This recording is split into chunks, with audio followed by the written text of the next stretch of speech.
la fête de la souveraineté retrouvée côté région. Institué par le colonel Assimi Goïta, président de la transition chef de l'État, le 14 janvier marque la journée nationale de la souveraineté retrouvée en République du Mali. À l'instar des autres localités du pays, elle a été commémorée comme il se doit dans la région de Nioro du Sahel. Sous la présidence du ministre de l'Élevage et de la Pêche, Youbaba, les activités se sont déroulées dans une ambiance des grands jours. La Maison Rose de la ville qui abritait l'événement a refusé du monde à l'occasion. Preuve de l'adhésion totale des populations aux idéaux de refondation des plus hautes autorités. À la suite des interventions des légitimités traditionnelles et du maire, le gouverneur de la région a félicité les populations pour leur grande mobilisation et a rappelé les principes qui guident désormais l'action gouvernementale au Mali.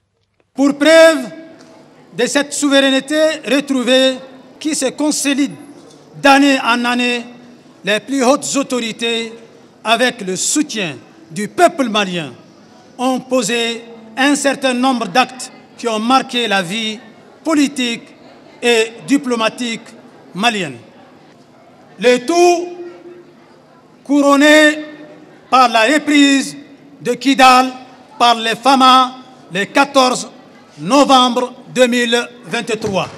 Cette journée a été instituée par les plus hautes autorités dans le seul but de renforcer le sentiment patriotique et magnifier la souveraineté retrouvée du Mali qui repose sur trois principes définis par le président de la transition, son Excellence, le colonel Assimi Goïta, chef de l'État, et de son gouvernement conformément à la vision du peuple malien, à savoir le respect de la souveraineté du Mali, le respect des choix stratégiques et des partenaires opérés par le Mali, la défense des intérêts vitaux des populations maliennes dans toutes les décisions prises.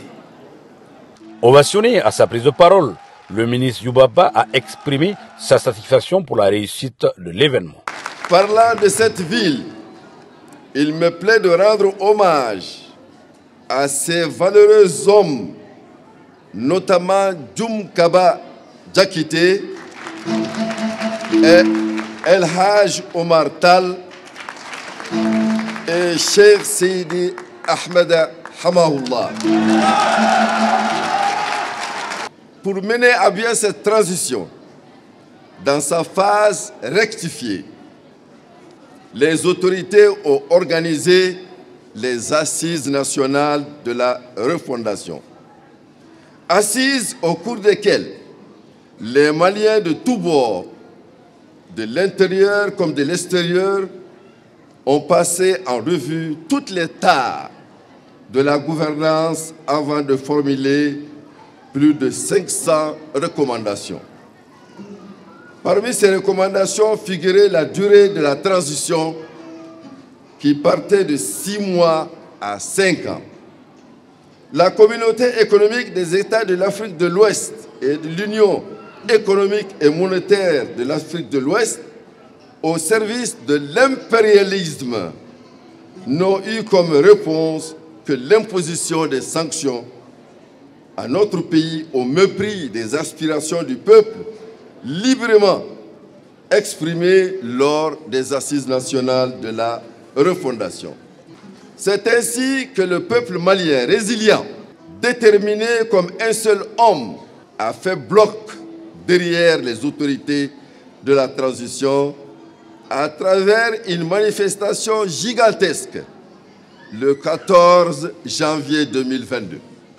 Cette mobilisation renvoie à un refrain de notre hymne national. Quand l'ennemi découvre son front, au-dedans ou au-dehors, debout sur les remparts. C'est ainsi que le gouvernement de la transition a décidé l'institutionnalisation de cette journée.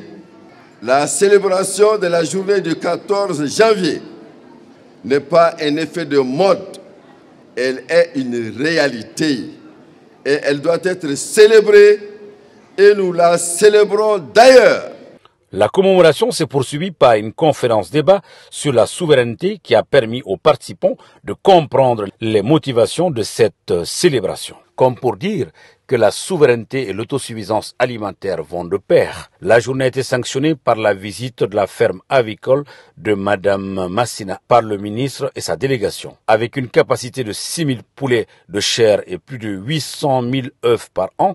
Ici, on fait de la production des œufs et des poulets de chair. On a commencé ça depuis quelques années. Aujourd'hui, alhamdulillah, avec l'appui du gouvernement et du projet PADEL, on a pu améliorer nos productions. Et en plus de tout ça, là, et le gouvernement, avec leur appui sur les subventions des aliments bétail et volailles, on les remercie pour leur soutien et leur accompagnement dans ce domaine. Et aujourd'hui, ici, Nioro, on a des œufs frais sur la table que tout le monde peut s'en profiter. Actuellement, sur place, on a à peu près 8 employés. Pour moi, chacun a sa responsabilité pour contribuer au développement de ces pays-là. Si jamais ce gouvernement nous accompagne sur le secteur agro-pastoral, on aura fini avec l'autosuffisance alimentaire et le chômage pour les jeunes.